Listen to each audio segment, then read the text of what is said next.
Well, hi, friends. Welcome to another episode of Haff In The Morning, and it will come your way in 3, 2, 1.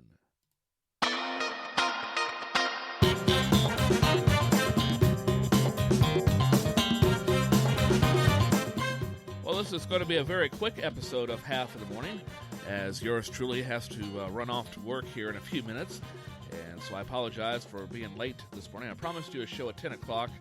But after last night's election coverage, I was exhausted. You wouldn't think talking for 5 hours, almost nonstop, would be that tiresome, but I haven't done that for quite a while, especially with virtually no music and just a few sounders just to get me through. But we made it through, and glad that you tuned in for that special edition, evening edition, of Haff In The Morning election coverage 2016. Still reeling in the results, but for the time being, I will set aside my animosity toward one Donald J. Trump. However, I am going to be watching his administration like an old hound dog, ready to get that bone across the street, okay? But I wasn't going to let Hillary Clinton off so easily either. She had become president-elect. Well, welcome to the program where we talk about anything and everything on most days. But today, the show is going to be largely opinion-free. Just going to run down the usual features like What's in the News, CBS World News Roundup, The Osgood File, Dave Ross Show, things like that. And then all said and done, you're probably going to hear a lot of dead air on here because, well, that's the way the automation system is set up right now. But we'll be back to full capacity, hopefully, here in the near future. In the meantime, feel free to drop me an email at halfinthemorning at HAFFinthemorning@gmail.com. That's halfinthemorning@gmail.com. And also be sure to check out my website, tinyurl.com/HafterMedia. tinyurl.com/HafterMedia. And with that being said, let's roll on with today's current events. And just a moment here, as I have a little technical issue here that I need to straighten out. And we'll get that straightened out and put this back up here, turn the audio back on, and away we go. What's in the news? How did he do it? I will be president for all Americans. I'm Steve Kaith in CBS News. Donald Trump has been elected the nation's 45th president. Polls suggested Hillary Clinton would win. Her supporters are crushed. We're devastated. How could the polls be so off? How could the polls be so off is a good question. Trump campaign manager Kellyanne Conway says the candidate simply resonated in a way Clinton never did with the white working class in the key battlegrounds. These are states like Michigan, Wisconsin, Pennsylvania that are very attracted to the Donald Trump message of creating jobs, bringing back manufacturing jobs, certainly curbing illegal immigration, talking about fairness to the American worker. CBS's Anthony Mason says 3 numbers jump out from all the exit polling data. He won men by 12 points, 53 to 41%. Secondly, he won whites without college degrees by 67 to 28%, more than 2 to 1. The most important quality voters were looking for yesterday was a candidate who could bring about change. Among those voters, Donald Trump won 83%. And Conway believes the icing on the cake was not Clinton's emails, it was this. The perfect storm was completed by Obamacare premiums increasing in October. People were literally opening up their mailboxes, clicking onto their computers, and finding the notices that their premiums were exploding under Obamacare. Now this.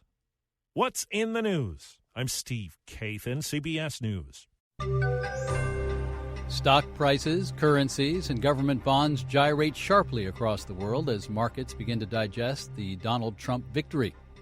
From Marketplace in New York, I'm David Brancaccio with special coverage this morning of market reaction to the election results.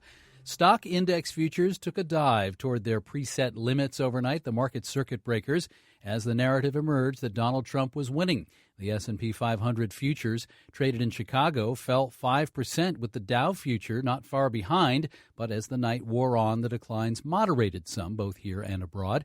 Right now, the Dow future is down 296 points, 1.6%. The S&P future is down 1.7%. The NASDAQ future down 2%. Joining us here in the New York Bureau this morning is Chris Lowe, chief economist at FTN Financial in New York. Good morning to you. Good to see you, David. So it was worse earlier. Dow and S&P futures were down near the limit, 5% down almost, once the writing on the wall was clear about the Trump victory. But why do you think the volatility now might be moderating? It's that my goodness, we sold off 9 days in a row. We had a little rally back in front of the election, but it wasn't much. We were down huge this morning. And I don't think the forecast, it was so cut and dried. If Clinton wins, we're up 5%. If Trump wins, we're down 5%. It's not that simple. There's moving parts all over the place, including interest rates and currencies and so on. And already there's also the possibility of, hey, some companies are going to benefit from a Trump presidency. You spent a lot of time with bond traders. I was surprised to see the yield on the 10-year government note soaring this morning. I would have thought with the flight to safety it would have come down, but what do I know? I think it's the moving parts. In particular, when you see people selling the dollar and buying other currencies. You remember, those dollars weren't sitting in a bank somewhere. They were invested. I wouldn't be surprised if some of that selling was China. They have $3 trillion invested in foreign currency, most of it in treasuries. There's a lot of uncertainty there. Now, what about the possibility in the U.S. of that interest rate hike engineered by the Federal Reserve, perhaps in a couple weeks? So the way they're going to play it is this. The data in the U.S. support a rate hike. A rate hike is probably the right thing to do at this point. But if the markets are still in turmoil like this, they will not raise rates in December. They are level-headed. They've proven it over the last 2 years. They are extraordinarily patient, and they will be patient this time, too. Chris Lowe at FTN Financial, the chief economist there. Chris, thank you. Thank you, David. The 10-year Treasury yield is up at 1.94%. The Mexican currency, the peso, dropped 13% at one point overnight, and it's down 8% now. This motivated by a concern about protectionism in the new administration. It cost nearly 20 pesos to buy a U.S. dollar, close to its lowest ever against the dollar. This morning, we've been exploring the implications of a Trump presidency for trade policy and health care policy. Marketplace's education correspondent Amy Scott now on that. Trump has proposed a $20 billion school choice plan that would allow low-income families to send their kids to the school of their choice, including private schools. Of course, school choice is popular with Republicans, and with the Republican Party maintaining control of Congress, that plan could get some traction. Donald Trump also has a child care plan allowing families earning less than $500,000 a year to deduct the average cost of child care from their taxable income. On higher ed, he's said he wants the federal government to get out of the student loan business and bring private lenders back into the student aid program, expand income-based repayment on student loans, and end the tax-exempt status for colleges with large endowments if they don't spend more of their money on students and reducing tuition. Amy, thank you. Insight now from Felicia Wong, President and CEO of the Roosevelt Institute, a progressive nonpartisan think tank. Ms. Wong, thanks for joining us. Of course. All right, we could talk about many reasons for this outcome, but clearly the economy is at the center of this. I think it's important to take away from last night's results that the financial crisis never really ended for millions of Americans, tens of millions of Americans in key states. And so they voted that way last night because they want to change what they have been living through.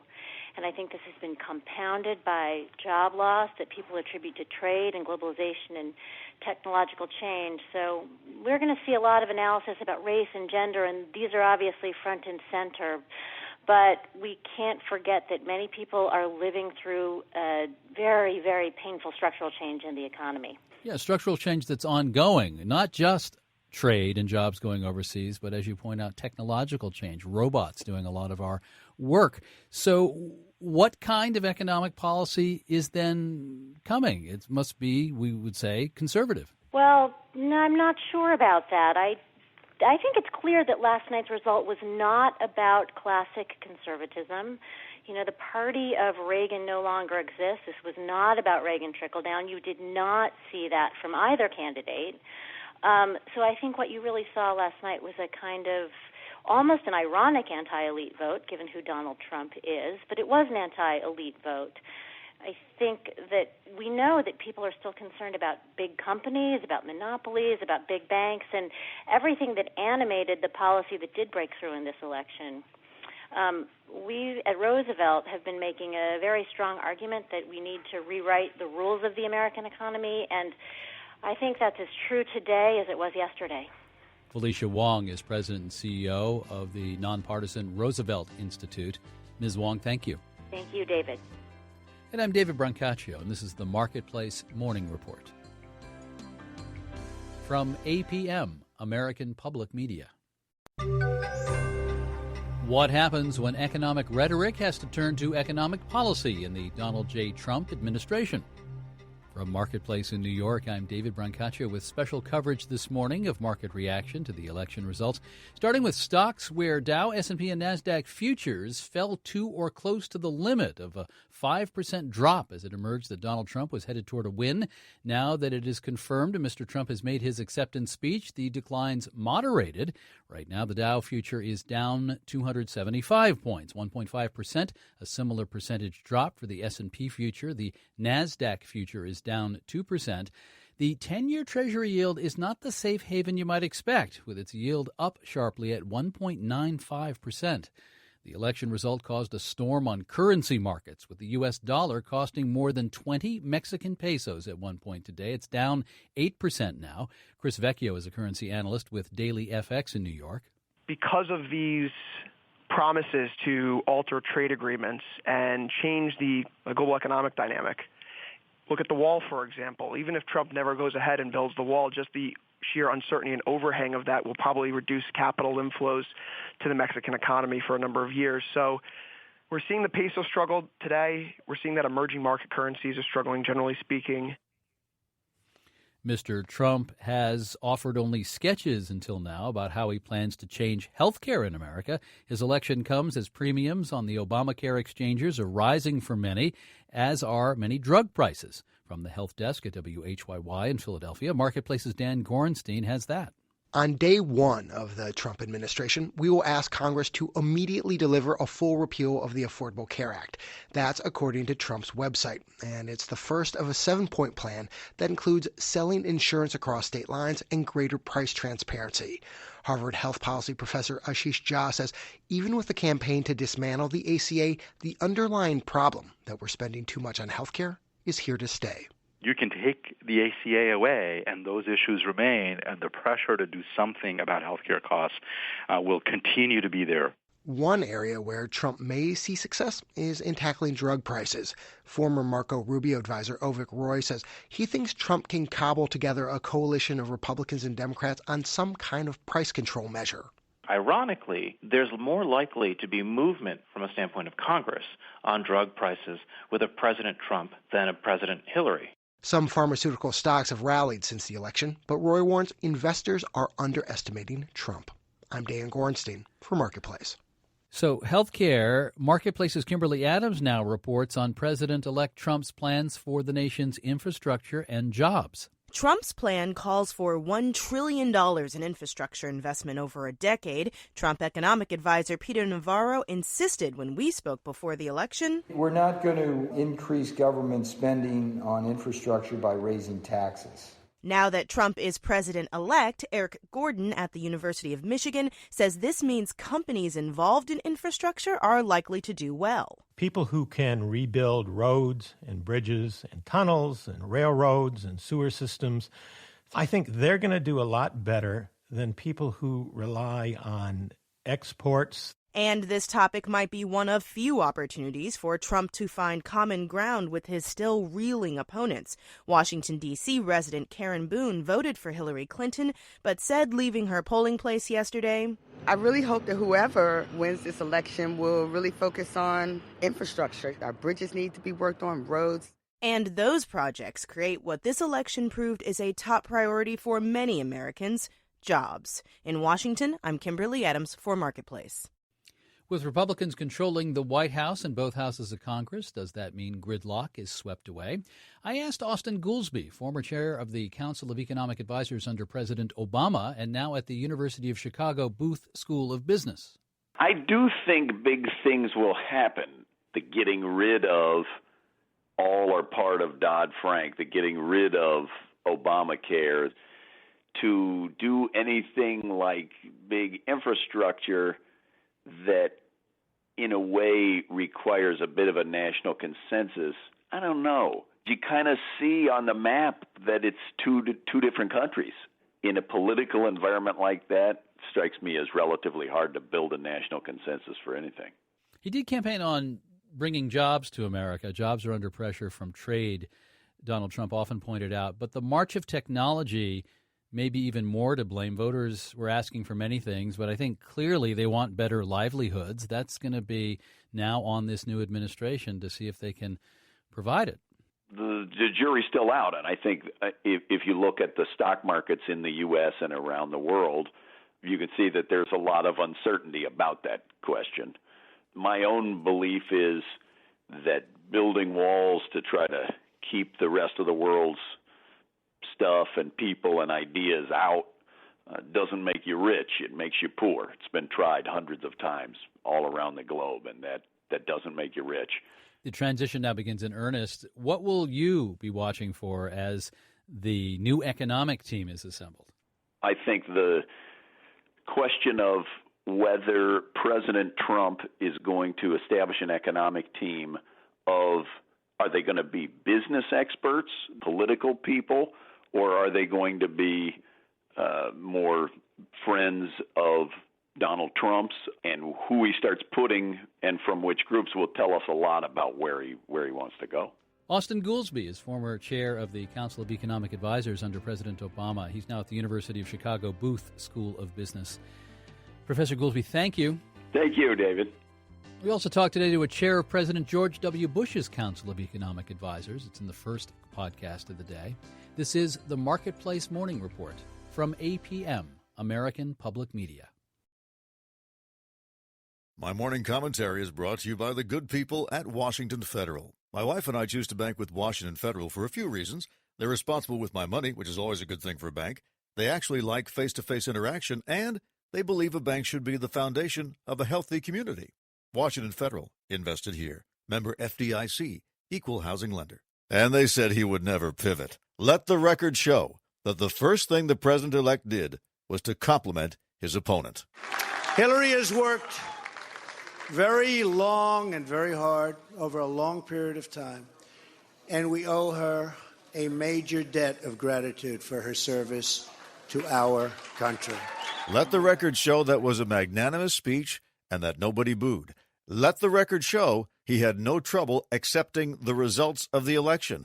Let the record show that a lot of pollsters will likely be looking for work because there was a hidden group of voters. People the pollsters thought had given up on voting, when in fact they'd just been waiting for someone they felt was worth voting for. Let the record show that if you can control social media, you don't need party support, that you can win even if your opponent outspends you, that you don't need a carefully organized ground game. Let the record show that fact checks only bore people, and that just because the networks say you lost the debates doesn't mean the voters care. And finally, let the record also show that unlike most politicians, this politician's promises are quite specific. I'm going to begin swiftly removing criminal, illegal immigrants from this country. And it's going to happen within 1 hour after I take office, we start, okay?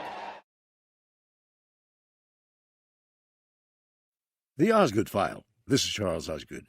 Ladies and gentlemen, the President-elect of the United States. I've just received a call from Secretary Clinton. In a stunning upset, Republican Donald Trump defeated Democrat Hillary Clinton. She congratulated us, it's about us, on our victory. And I congratulated her and her family on a very, very hard-fought campaign. Donald Trump spoke as president-elect after Hillary Clinton called him to concede. Hillary has worked very long and very hard over a long period of time, and we owe her a major debt of gratitude for her service to our country. I mean that very sincerely. He said to those who did not support him, I'm reaching out to you for your guidance and your help so that we can work together and unify our great country. And to the country. Working together, we will begin the urgent task of rebuilding our nation and renewing the American dream. And to the world. I want to tell the world community that while we will always put America's interests first, we will deal fairly with everyone. He ran as an outsider, and some said he could never win. But he did win, after all. No dream is too big, no challenge is too great. Nothing we want for our future is beyond our reach. America will no longer settle for anything less than the best. More on our next Osgood File. This is Charles Osgood on the CBS Radio Network.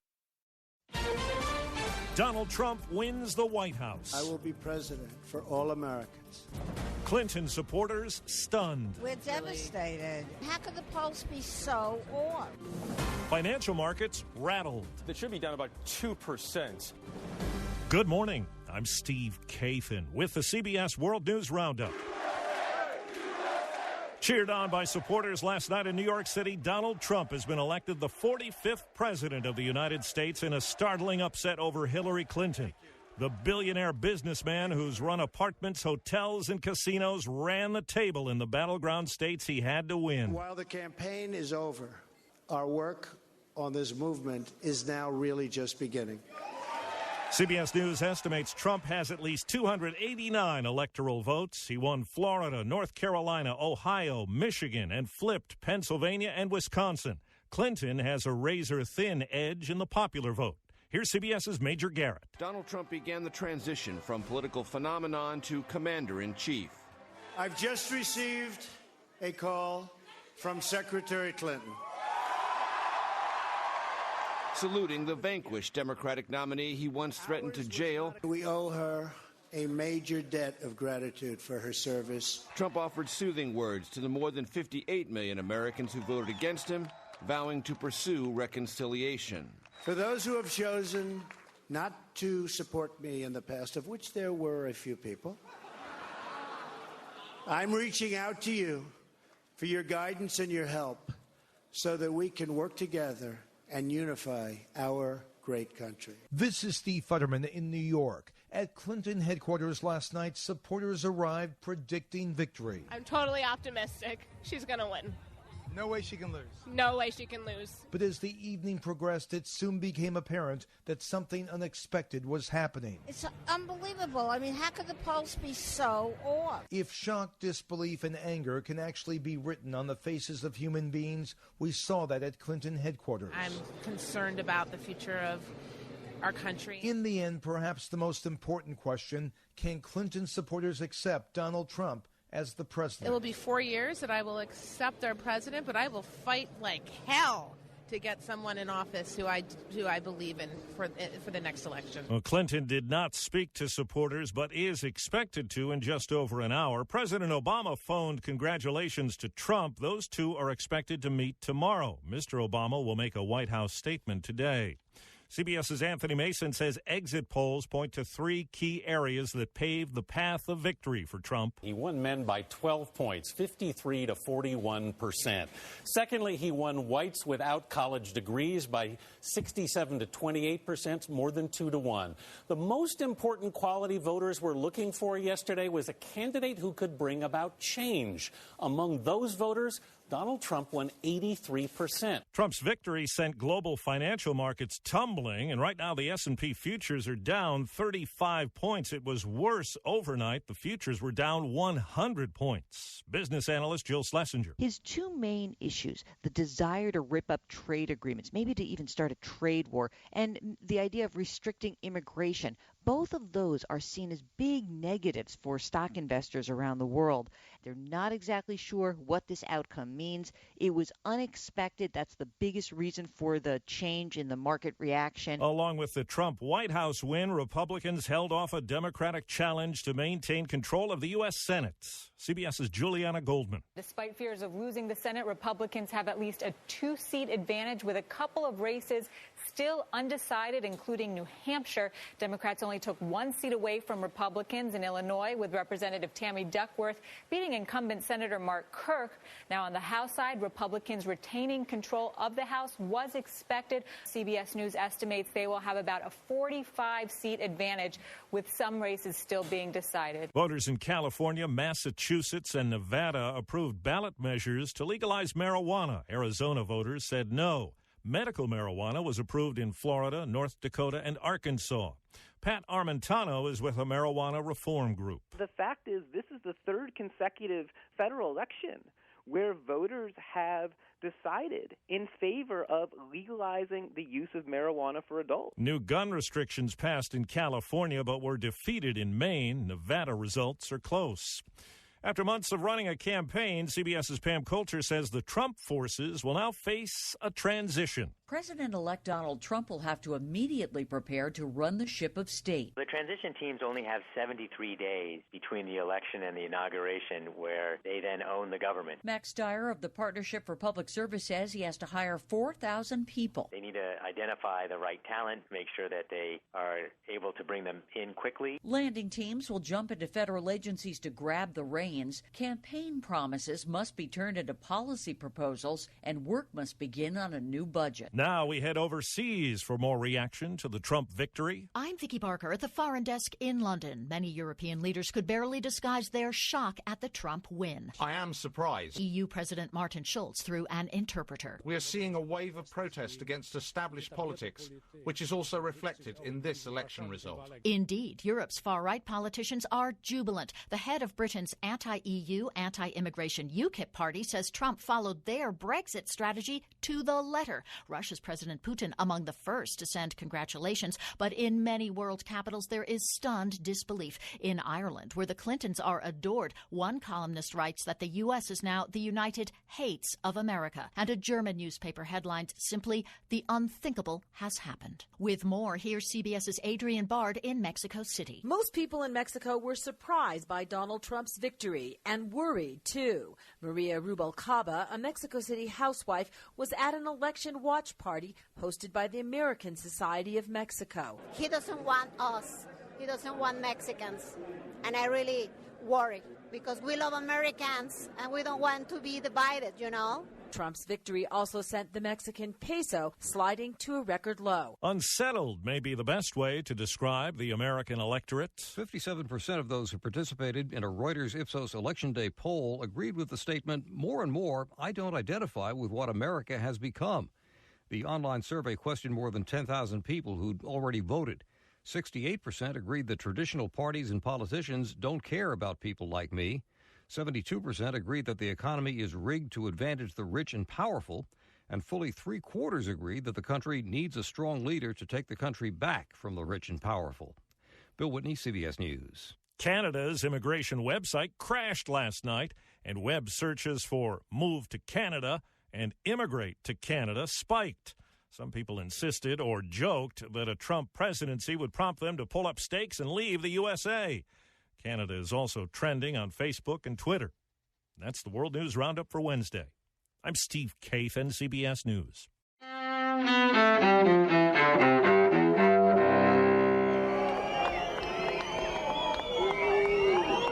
November 9th, 1989. A sign that the end of the Cold War is near as joyous Germans dance atop the Berlin Wall. Communist East Germany throws open its borders, allowing its citizens to travel freely to the west. 1938. What becomes known as Kristallnacht, or the Night of Broken Glass in Germany and Austria. That's where the Nazis loot and burn synagogues as well as Jewish-owned stores and houses. 1965. A series of power failures plunges the Northeast into darkness for 13 and a half hours. The blackout leaves 30 million people in 7 states and 2 Canadian provinces without electricity. 1953. Dylan Thomas, the Welsh author and poet, dies in New York at age 39. And 2003. Now listen, Ralph, as long as we're neighbors, you don't have to call me Norton. Call me Eduardo. Actor Art Carney, who played Ed Norton in the classic TV sitcom The Honeymooners, dies in Connecticut at age 85. Today in history, November 9th, Mike Gracia, The Associated Press.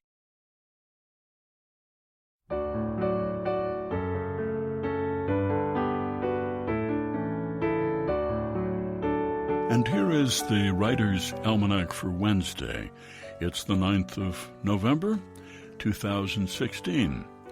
1989, on this day, the leader of the East German Communist Party made an announcement that the Berlin Wall would be open for private trips abroad, as he said, and within days, millions of East Germans flooded into West Berlin, and people began to pull the wall down, pull it to pieces. Fireworks went off. People from all over Europe jammed the checkpoints and drank champagne, and the East German police and the West German police traded caps. It's the birthday of the astronomer Carl Sagan, Brooklyn, 1934, taught astronomy at Cornell, became a scientific celebrity. He was a frequent guest on The Tonight Show, produced a very popular documentary series on PBS called Cosmos, 13-part series, in which he explained complicated astronomical concepts so that ordinary people could understand them. It's the anniversary of Kristallnacht, the Night of Broken Glass, Germany, 1938, when Hitler and Joseph Goebbels let it be known that if there were riots against the Jews, there would be no action taken by the police. And so Nazi stormtroopers, Hitler Youth, put thousands of synagogues and homes and businesses to the torch. They blamed the Jews for the damage they caused. They smashed windows and looted shops, dragged Jews from their homes, desecrated graves. The government had given instructions to firefighters and police not to intervene. For many people, Kristallnacht was the beginning of the Holocaust in Germany. It's the birthday of the poet Anne Sexton, Newton, Massachusetts, 1928. Difficult childhood. Father was an alcoholic. Her mother was abusive. The girl suffered from bipolar disorder, though there was no diagnosis for that back in the 1950s. Parents sent her away to boarding school. She was 24 when she had her first manic episode and tried to kill herself. Went off to a hospital. Therapist told her to try writing poetry. So she did. Her book To Bedlam and Partway Back came out in 1960, caused a sensation because she'd written openly about mania and womanhood and about sex. And Sexton, who committed suicide in 1974. And it's the birthday of the Irish playwright Hugh Leonard, born Dublin, 1926, wrote his autobiographical play, Da, D-A, Da, about a playwright who goes back to Ireland to make funeral arrangements for his adopted father. Hugh Leonard grew up in a seaside town in Ireland called Dalkey. He said the conversation in pubs in Dalkey is simply one monologuist waiting for another monologuist to pause for breath. Here's a poem for today by Denise Levertov, Creature to Creature. Almost too late to walk in the woods, but I did anyway, and stepping aside for a moment from the shadowy path to enter darker shadow, a favorite circle of fir trees, received a gift from the dusk, a small owl, not affrighted, merely moving deliberately to a branch a few feet further from me, looked full at me, a long regard, steady, acknowledging, unbiased. Creature to Creature by Denise Levertov from Sands of the Well, published by New Directions, used by permission here on the Writer's Almanac, supported by the Poetry Foundation, publisher of Poetry Magazine, a monthly devoted to discovering and publishing new voices in poetry. More at poetryfoundation.org. Be well, do good work, and keep in touch.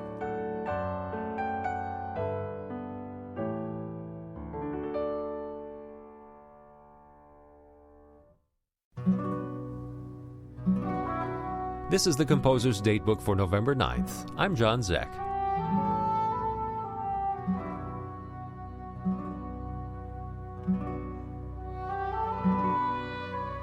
The world's most popular classical guitar concerto, the Concierto de Aranjuez by Joaquin Rodrigo, had its first performance on today's date in 1940 in Barcelona, Spain. The soloist was Regino Sainz de la Masa. Joaquin Rodrigo was born in Spain in 1901, and he lost his sight at the age of 3. He wrote all of his scores on a Braille music typewriter. The Aranjuez Concerto takes its name from a small town 30 miles south of Madrid, and according to the composer was intended to sound like the hidden breeze that stirs in the treetops in the parks.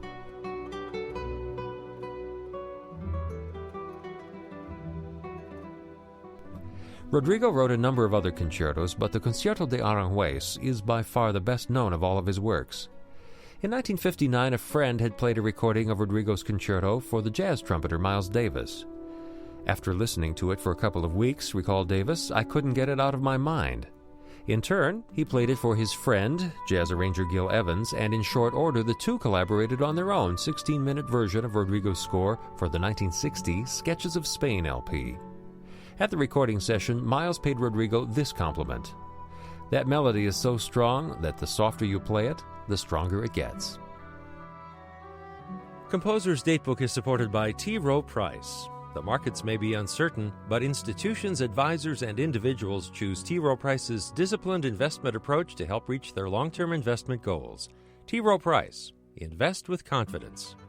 Composer's Datebook is produced by APM, American Public Media, and the American Composers Forum, reminding you that all music was once new.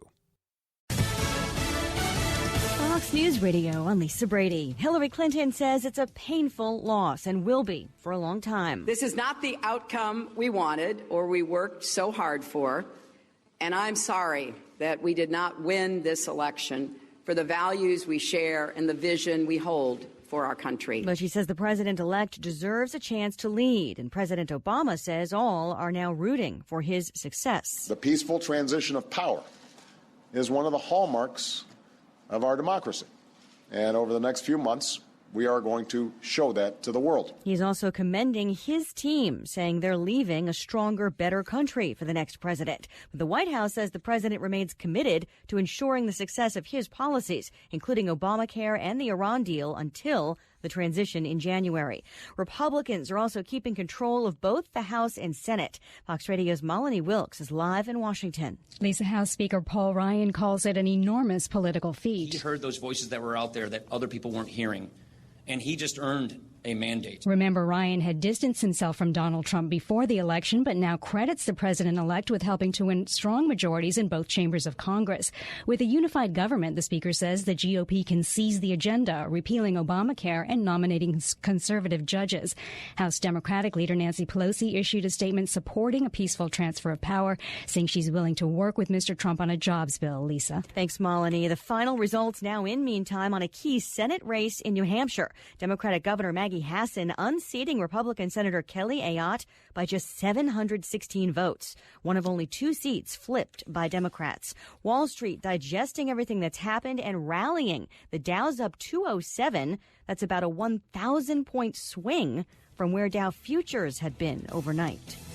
Fox News Radio, fair and balanced. Unexpected reactions to smart financial decisions brought to you by feedthepig.org.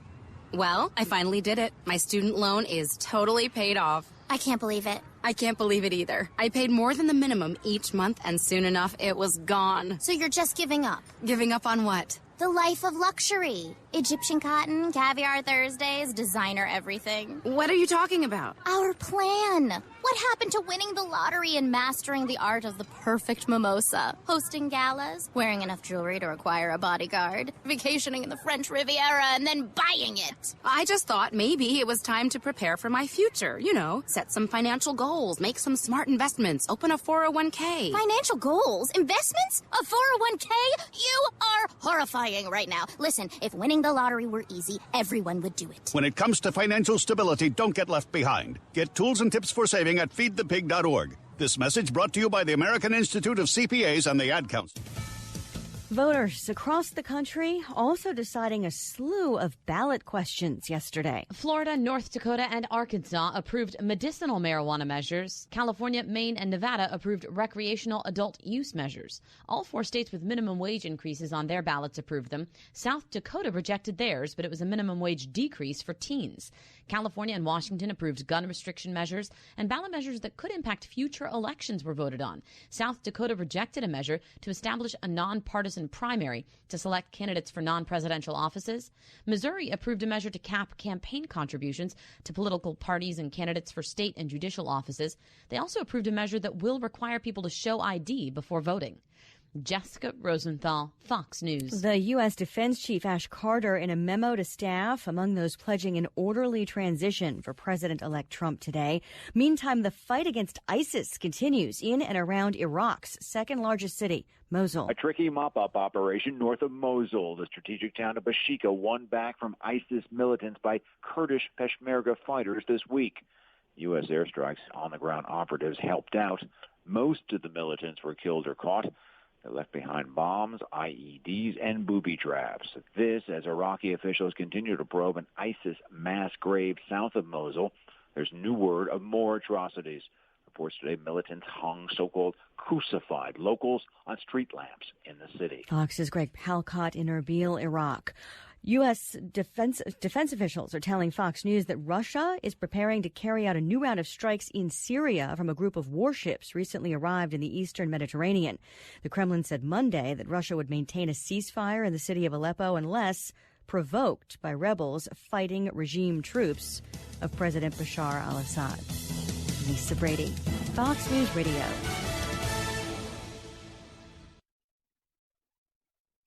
And that, my friends, wraps up another edition of Haff in the Morning, a special edition, afternoon edition on this, the 9th day of November, 2016. And hopefully I'll be back on my normal time at 10 o'clock tomorrow morning, perhaps 11 o'clock, just not quite sure yet, all right?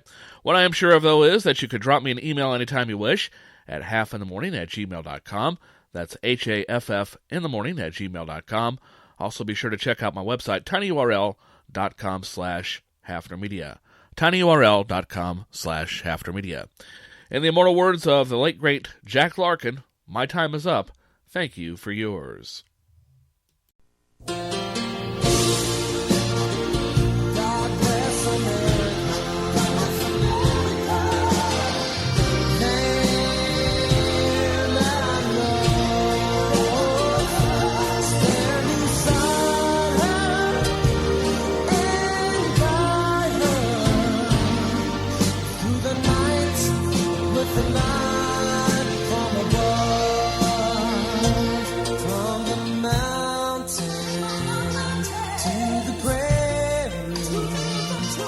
To